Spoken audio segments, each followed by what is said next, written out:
नमस्कार ओडिशा जय श्री राम।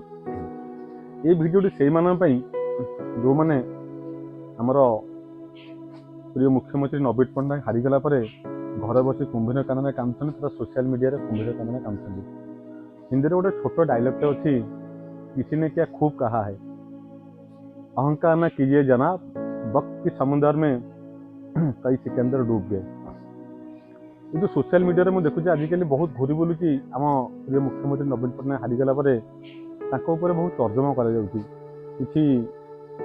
आमर गेंडा लेवुल गेंडा संकट नुहे गेंडा लेवुल किसी व्यक्तित्व अच्छा जो मैंने राजनीतिर र अक्षर जानी ना, राजनीतिर र अक्षर भितर से अनभिज्ञ। सकाल उठले देहरे खंडे खंडे सार्ट गलई दे बेकर गोटे नेली गामुछा पकईदे राजनीति करने बाहर जाती से औद्धतमी आज मुख्यमंत्री नवीन पट्टनायक अवस्था। थर आईना आगे छिड़ा निज चित्र बदल चरित्र को तर्जमा करते।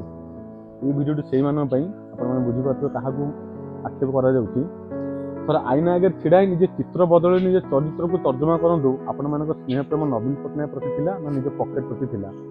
जिते जन असभ्य व्यक्तित्व जन लुटरा व्यक्तित्व आम मुख्यमंत्री को जिते से परिहास करुला, आम मुख्यमंत्री को अपमानित करुला, गोड़े पेलुला हाथ में पेलुला, भावना प्रति आघात करुला, से कौट आम थे से कौट आम स्नेह प्रेम थिला, से आम चुप बसते कहीं आम देखुचे जदि आम पार्टी फिटौचे जदि आम किसी कहवाई चिंता करुचे आम पकेट जो गरम रोचे आम दलू आम जो किसी पैसा पाचे आम पकेट गरम रोचे से शून्य हो आमर पद पलैब आमर पदवी पलैब से आम चुप थे।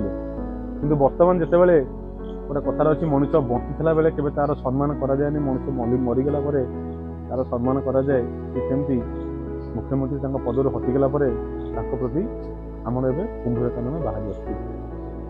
बर्तमान तर्जमा कर बेल यहाँ नुह जे आमर मुख्यमंत्री किए थे, बर्तमान आमको तर्जमा कर बेल आगक आम मुख्यमंत्री किए हे।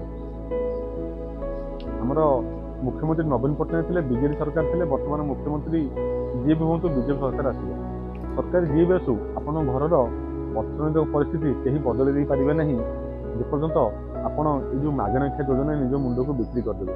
आपण घर परिवेश आपण राज्यर परिवेश आपण देशर परिवेश परिस्थिति से बदल कर जिते आप रोजगार क्षम हाँपाई चिंता करेंगे आप निजस्व अर्थनैतिक स्थिति बदल आपण परिवार अर्थनैतिक स्थिति बदल ता सहित आप राज्य देशर प्रगति में भागी सहयोग करेंगे।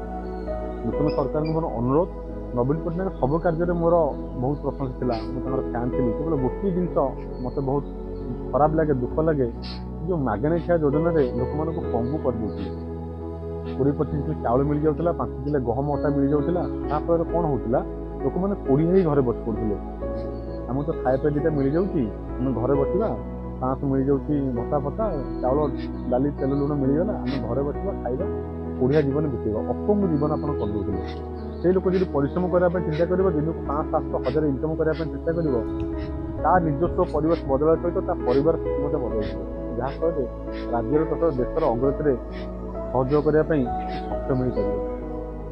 आशा करी कथाटर मर्म को आप बुझीपारे जहाँ मनर कथा कहवाई आप सहित आलोचना कली।